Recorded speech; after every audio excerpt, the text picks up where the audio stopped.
we're doing the 4 agreements. This is what we're doing. If you have never read this book, this is what it looks like. And it is an amazing book. It's a great way to kick off the year. It's like, for me, it's like the 101 to happiness. There's tools inside this book. There's 4 tools. And what I think about these tools is that sometimes you break out the food processor, sometimes you break out the blender, you're making something really great, some recipe. But every day you use the fork, knife, and spoon, and this is the fork, knife, and spoon. You're going to be able to use these tools that we teach for the next 4 weeks every single day. That's how audacious these rules are. They will help you to awaken, and that's a good thing to know about, is things that help you to have epiphanies around your own blind spots. So it's written by Don Miguel Ruiz, and it's based on the Toltec wisdom. Toltec wisdom, if you ask an anthropologist, the anthropologist would say, this was an ancient, culture who, lived in Mexico. But what he says, which is very interesting, is that the Toltec society was a group of scientists and artists who came together to preserve and cultivate science. No. Scientists and artists that came together to preserve and cultivate art. No. Scientists and artists that came together to cultivate and preserve spiritual wisdom. How awesome is that? Well, it took scientists and artists to join together to do that, for this wisdom to be birthed. So when we talk about science and artistry, we're talking about the concepts that we teach here often, which are love and law. The scientists are the law. This is how it is. The law is unbendable. 1 and 1 equals 2, and this is going to help you. Scientists or law is masculine energy. It's very, unbendable, strong. Artist is love. Through feminine energy. The swirling, the swaying. You need both of those to come together. And when those 2 things come together, you have a holiness. Those 2 things don't exist outside yourself, they exist within yourself. We each live on the spectrum of masculine and femininity, and when we're out of balance with our most holy self, it's because we're leaning too far one way or the other. We're being too lighthearted, fluty, and ungrounded, or we're being too stagnant and structured, So, it's funny that we come into this experience, and the first thing they ask us to domesticate us is, what is it, boy or girl? Let's separate them right away. Let them not get past this point without separating them. Let's teach them about separation. It's crazy. Who the hell came up with that plan? That we should be defined before we even have a voice in saying who we are? I mean, that's interesting, don't you think? Well, the children of this age are saying to us, stop it. I will not be defined by your little titles. Like we have, if you looked at National Geographic, there's a freaking rainbow of possibilities available to us now, have always been available to us, but we've just been conforming to a small menu. If we're conforming to a small menu there, where else are we conforming? We are not here to conform. We're here to create. We are each creators, and it's very scary to, step into that recognition, because it's so easy to go along to get along, Nobody wants to jump outside the tribe. Another thing I love about this 4 agreements is that it says in it that this is not a religion. It honors all spiritual masters who have taught on earth. So that's very similar to what we do here. Isn't that lovely when we find synchronicities? They came together to converse on the topic, and they said that where the Toltecs lived was this city outside of Mexico City, which had pyramids, and where they believed that that's where man became God. That's what the place was known for. And the Aztecs who came after the Toltecs really had great reverence for the Toltecs, and they said to have a Toltec heart would mean that you were, meant that you knew your worth and that you excelled in all things. Isn't that awesome? That reminds me of you, Dave, when you say, I'm a, what do you call that thing that you said? I'm a guy, a man, Renaissance man. A Renaissance man, you know what I mean? Our men here at SpeakEasy are Renaissance men, The optimal idea is that they know their worth and they excel at all things. Why not? Why, if you have a choice, why not be that dude? So this was to have a Toltec heart would mean to, excel at all things, and to know your worth. That it wasn't defined by the outside structures or conditions of the world, but that you really knew your worth. So he begins the story, the Four Agreements, with this little story in it about this guy who was born like 3,000 years ago, and he wanted to be a medicine man. So he went into a cave, because what he was being taught in regards to being a medicine man wasn't feeding him, and he felt frustrated. So he went into a cave, and in the cave he fell asleep. And when he woke up, he looked out at the night sky, and he was like, oh my gosh. And then he looked down at his hands, and he said, oh my gosh, I'm made of light, and I'm made of starlight. And then he looked up again and he said, oh my gosh, those stars aren't making the light is making the stars. And he had this revelation that the light lived underneath all things, and that it connected all things. And then he began to go back out to his village, and people saw him, and he was completely radiant and unfurrowed, and they were like, wow, something's changed about him. And he began to see the connection of everything, and he began to recognize he had no judgment on anything. Like he had a holy awakening. And though he had his holy awakening, he realized that he couldn't really talk to people about it because they didn't understand him. And what he recognized was that everyone was asleep. So they couldn't understand him because he was asleep. So And so he said, we're living a dream. In the domestication of ourselves, we've fallen asleep to who we are. So we're living a dream. This is what the Poor Folk says. Also, of course, Miracle says that we're living in a dream, that this is all a dream, that we've fallen asleep to our most brilliant self.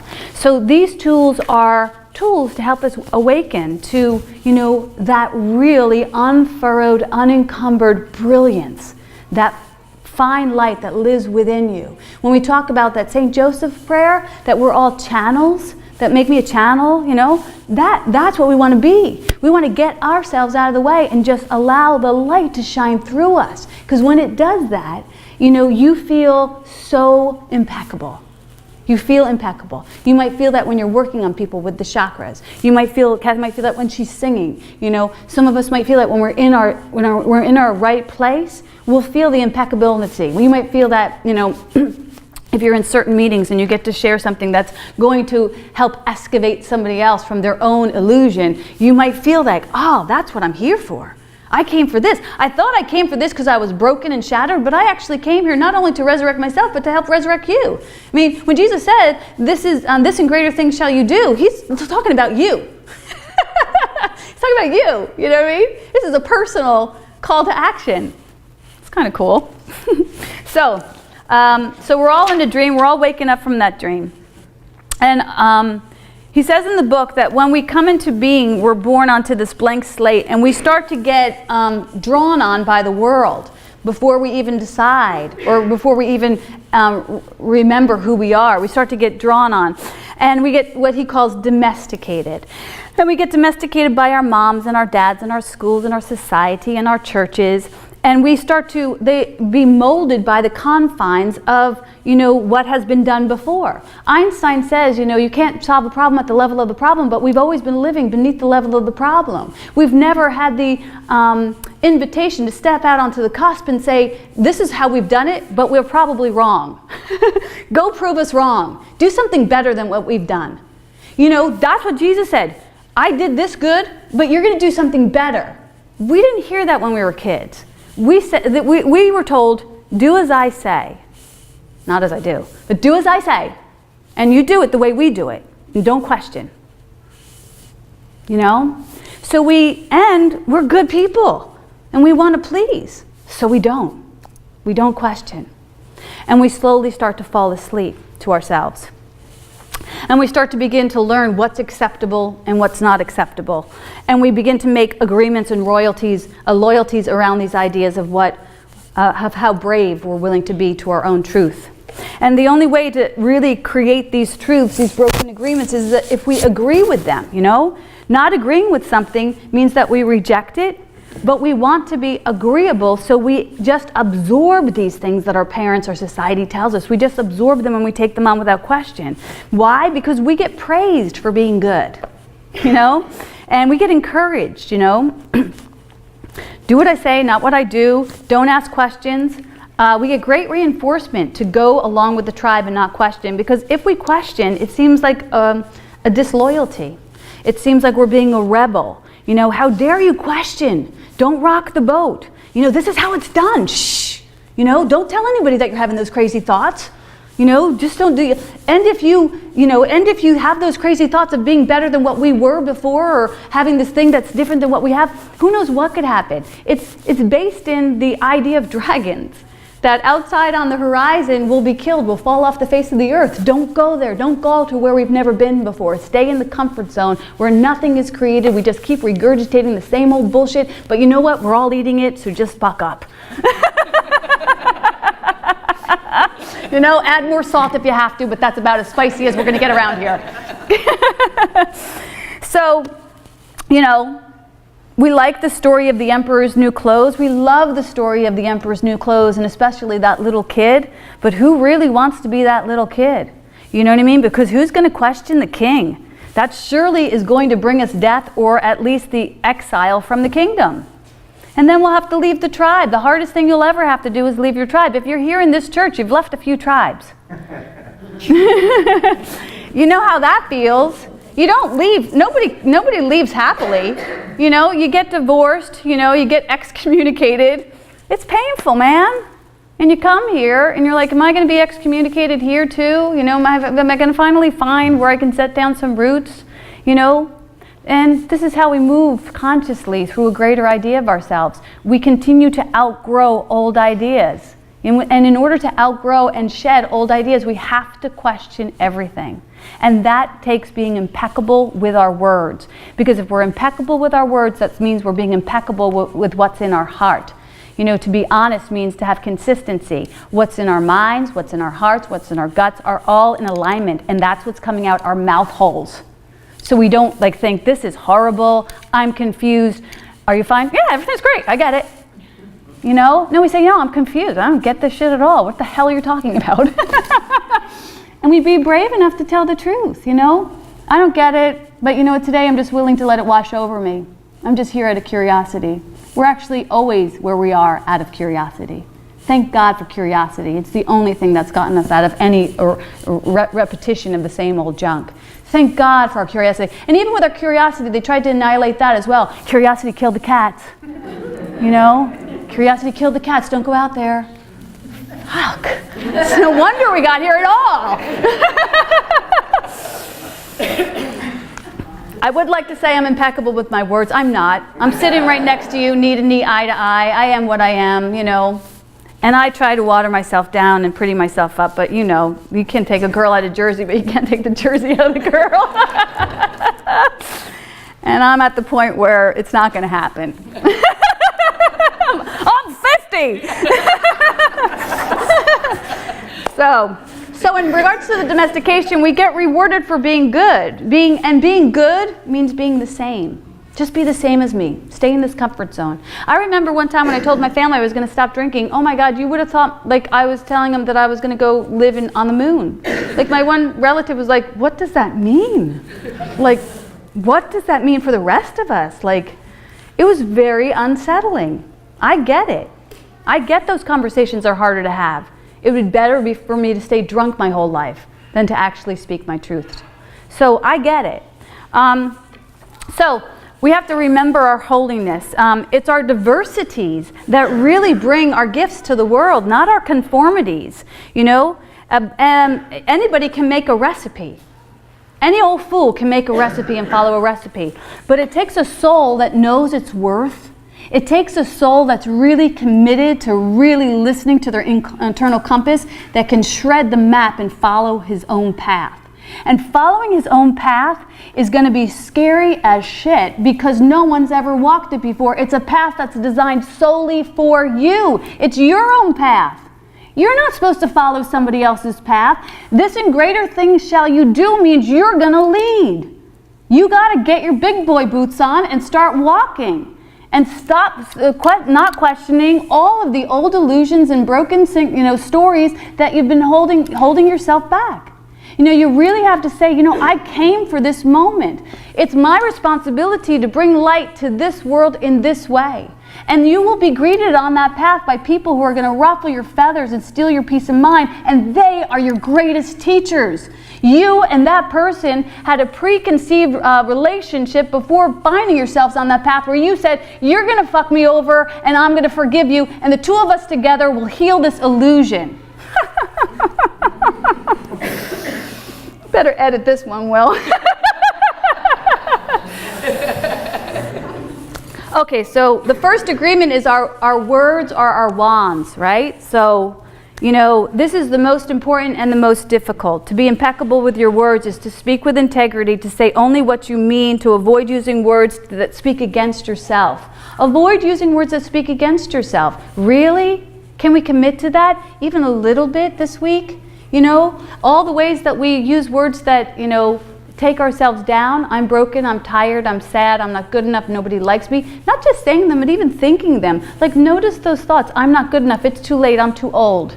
You know, just look at that. Those are words that you're using to carve yourselves in ways that is not helpful. It's not helpful to you or anyone else. And as surely as there's teachers on your path that are waiting to, you know, challenge you to a greater idea of yourself, there's actually 1 million people on your path who are waiting for you to show up and shed light in their life. And it's not going to happen if you keep annihilating yourself before you even get to the party. So you have to be your best friend. You have to be your first fan. You know, you have to tell yourself and convince yourself, yeah, I am all that in a bag of chips. JC, Buddha, Mother Mary gave me permission. I'm pre-approved by God. I'm not seeking your approval. I'm pre-approved by God. Each of you have been pre-approved by God. You know, God was like, look what I made.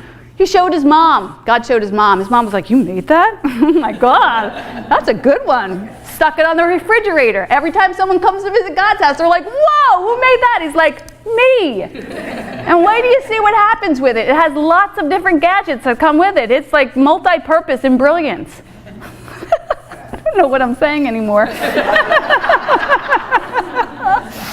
So anyway, Don Miguel Ruiz, he talks about us casting spells with our words. We literally cast spells with our words. When we talk about spelling, you know, so we're casting either positive spells or negative spells. You know that our words are a double-edged sword that we can use to cut ourselves off or to carve ourselves up into who we're really here to be. You know, like Michelangelo, you know, was already saw that beautiful masterpiece in the marble. He just had to chisel away at it so that he could reveal that. That's the same for you. We're kind of, you know, with these spiritual tools, we're kind of sanding all the illusion away so that we can excavate that mighty masterpiece that lives within us.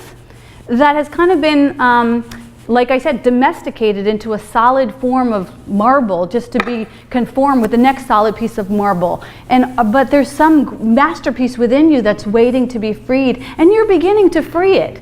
Like, don't think, oh gosh, it's so long to go. You're in the process of it. And it's like that game that you played when you were little, Don't Break the Ice. And you were like, oh, when is this going to be over? And all of a sudden, boom, you hit one and the whole thing goes down. That's the same with you. You know, one day you're going to just click on some affirmation, some epiphany, and you're going to rise like the sun. And you're going to go, holy mackerel, I got it. Like that guy who went into the cave. You know, he's going to come out and say, oh my God, it's all light. And when you recognize it's all light, you also recognize it's all right. It's all right. There's nothing wrong here. This is perfect. This will serve you and others.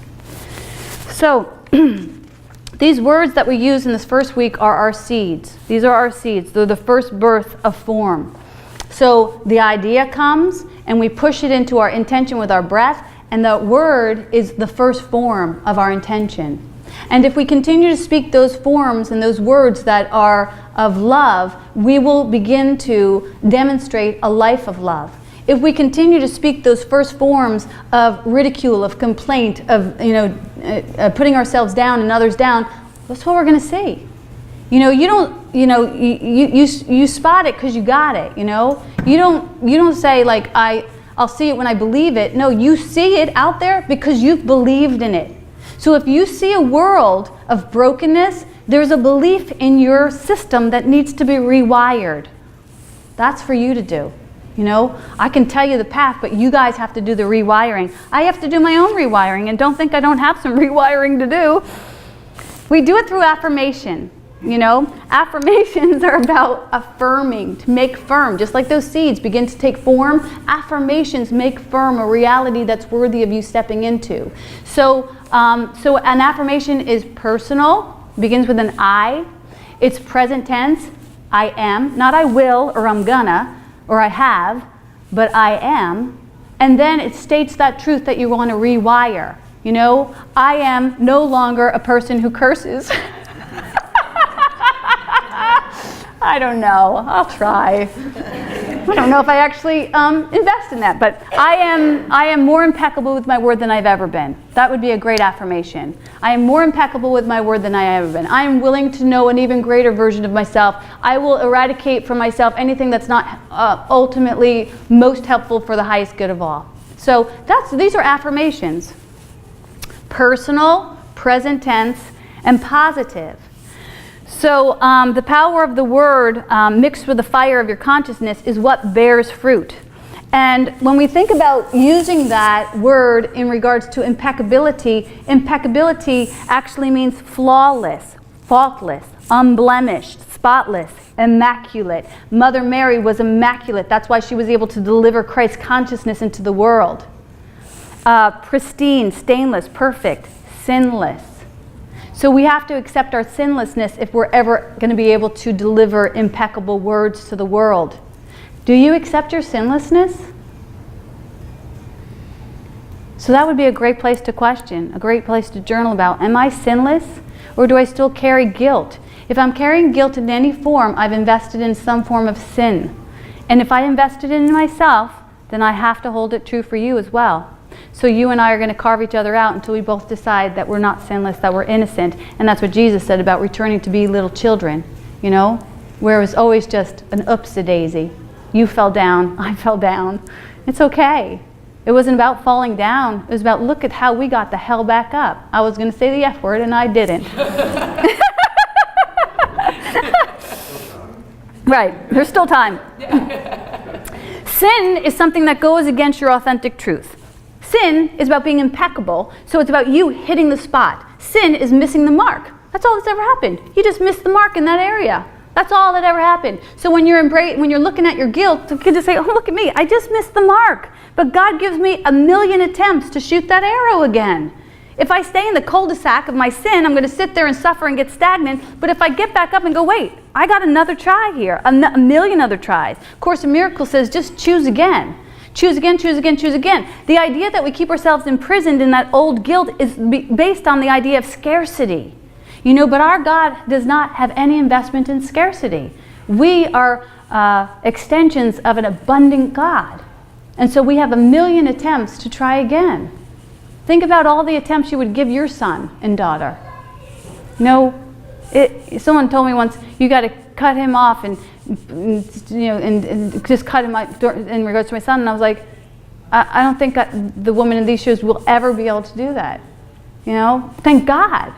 Because we have to continue to give each other chances again. Nobody ever cut me off, you know.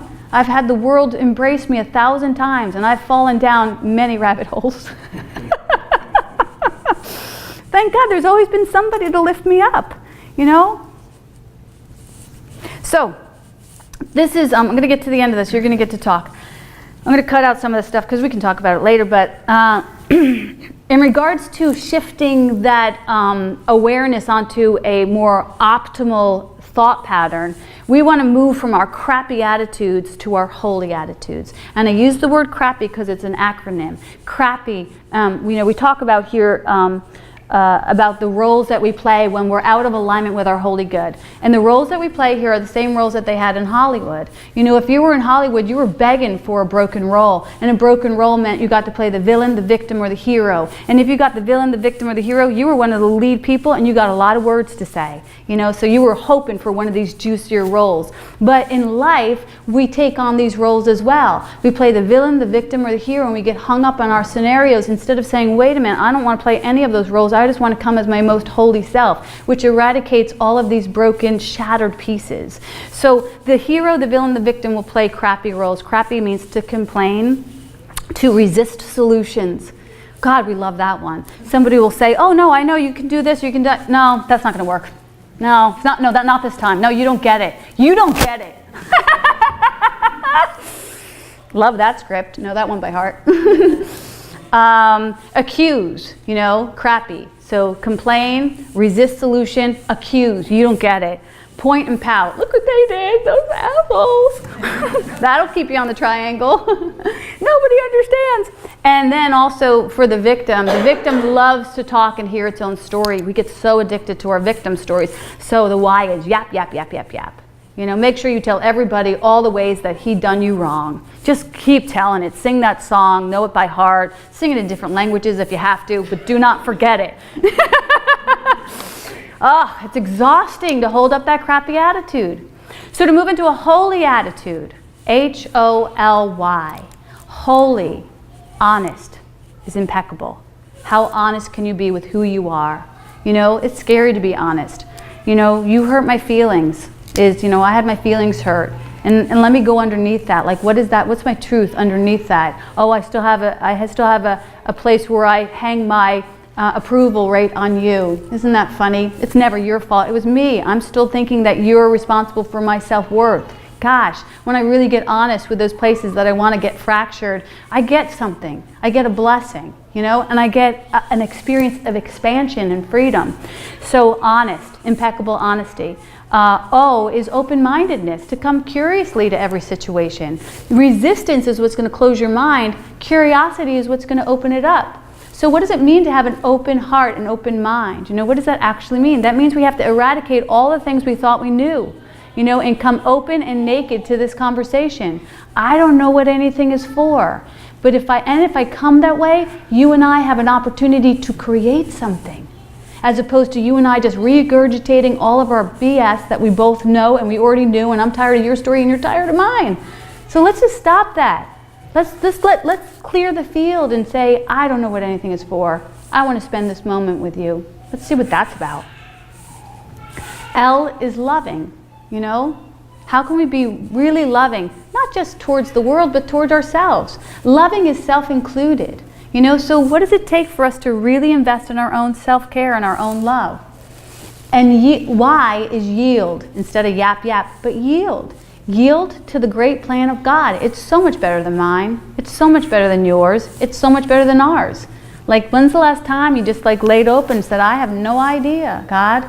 But what I do know is if you're as beautiful and as mighty and as brilliant as I think you are, I'm going to see some amazing things this day, this moment. And I'm going to ask you to awaken me, like that man leaving that cave, to the light beneath everything. And if I can get to the light beneath everything,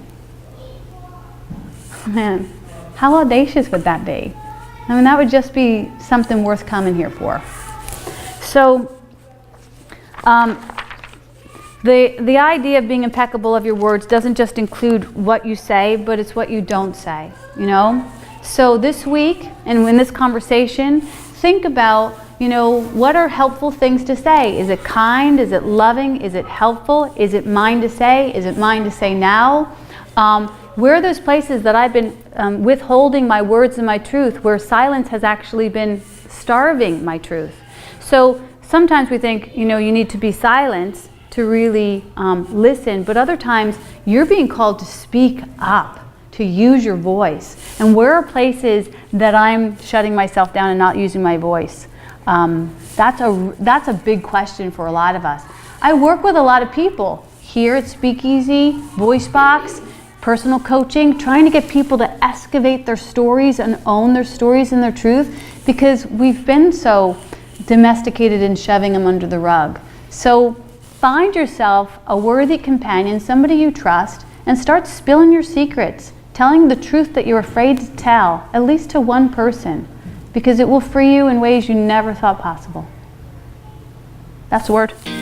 Hey, thanks for watching. If you want more tips and tools on how to be a spiritual vixen, go on over to my website, MaureenMuldoon.com, and you can sign up for my love notes. Until then, I'm Maureen Muldoon, the spiritual vixen, reminding you to love more, fear less, and don't forget to laugh.